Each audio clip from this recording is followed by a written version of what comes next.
일본을 대표하는 감독 중 하나인 오시이 마모루의 양심 발언이 화제입니다. 한국 영화를 보는 것뿐만 아니라 현장에 가서 느낀 제 경험을 말하자면 한국의 배우층은 정말 두껍습니다. 주연급 배우들부터 조연, 단역들까지 풍부합니다. 주연급의 아우라가 있고 남자 배우는 키도 크고 서 있는 모습부터 멋집니다. 여배우는 말할 것도 없이 아름답고요. 게다가 연기와 액션까지 완벽히 소화해냅니다. 하지만 일본의 경우 아이돌 출신 연기자들이 주연을 하고 뒤를 받쳐주는 조연은 언제나 아저씨 배우들 뿐입니다. 진지한 드라마를 보면 주연은 대체로 같은 얼굴입니다. 항상 같은 배우가 주인공을 맡아 작품의 구분이 안 갈 정도죠. 지금의 일본 극장은 간접 체험의 장소로 전락했습니다. 인기 애니메이션이나 만화, 베스트셀러 소설의 실사화뿐이죠. 오리지널이라 할 수 있는 작품들은 거의 만날 수 없습니다. 그게 뭘 의미하냐면 관객들이 아는 것만 보고 싶어 한다는 겁니다. 그들은 정체를 알 수 없는 작품에 돈과 시간을 들이고 싶어 하지 않습니다. 이건 영화 업계의 입장에서는 시한부 말기적인 상황이라고 봅니다. 다음은 이 기사에 달린 일본 네티즌들의 댓글 반응입니다. 줄곧 말했잖아. 자니스나 아이돌만 캐스팅하니까 젊은 배우층이 잘하지 못하고 업계가 죽는다고. 마동석 형님 같은 배우가 일본에도 있었으면 좋겠다. 애니메이션은 일본이 세계 제일. 그런 말은 디즈니를 넘어서고 하자. 근데 이건 진짜니까. 이건 동의할 수밖에 없지. 자니스 같은 게 주연을 맡는 건 잘못됐어.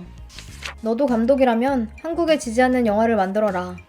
일본 영화의 전성기는 60년대 아니었어? 벌써 반세기 전이네.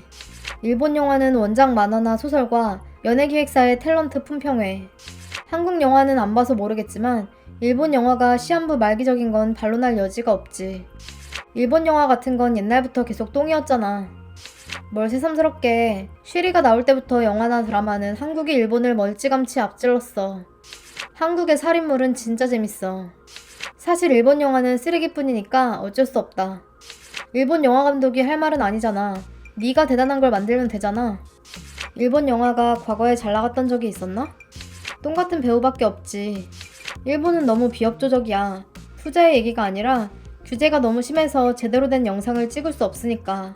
좋아하는 영상을 만들고 싶어하는 사람은 모두 애니메이션 업계로 도망가 버린다. 동의해. 하지만 일본에도 쿠니무라 준이나 코이나타 후미오는 괜찮지. 한국 배우는 열정이 뜨겁고 진한 느낌이야. 그래서 잘하지. 연기 지도 같은 것도 장난 아닐 테고 감독이 굉장한 권한을 갖고 제작하겠지. 일본 감독은 이미 셀러리맨으로 전락해서 배우 사무실이나 스폰서의 간섭이 엄청나니까. 사실이야. 한국 영화는 재밌어. 특히 서스펜스 영화. BTS나 블랙핑크의 전세계 판매량을 보면 알 수 있어. 한국 정부가 얼마나 투자했는지 모르지만 투자액의 100배는 회수했겠지.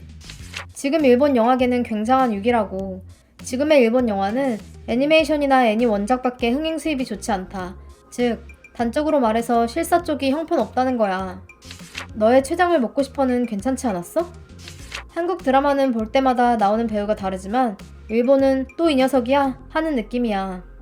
일본 영화도 한국계가 만들고 있지만 일본의 드라마, 영화라고 하면 별 볼 일 없는 소속사에 별 볼 일 없는 배우나 얼굴만 반반한 서툰 배우, 만화 원작의 시시한 각본, 시시한 배우.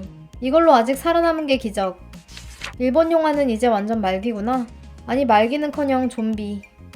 80년대에 완전히 죽었고 덴츠라는 네크로맨서에게 조종당하고 있다고 하는 편이 적절하다. 한국 드라마가 화제가 돼서 요즘 보기 시작했는데 일본과 전혀 달라. 영상도 너무 이쁘고 영화 같잖아. 각본도 연출도 한국 굉장해. 그리고 무쌍 연기자를 쓰는 것도 좋다고 생각했어. 일본은 중년 배우 빼고 모두 동글동글한 눈매의 쌍꺼풀 뿐이지. 일본은 서양 흉내를 낸다랄까? 유치한 느낌이야. 왜 이런 거지? 그러고 보니 일본 영화 안 본 지 몇 년이나 지났네.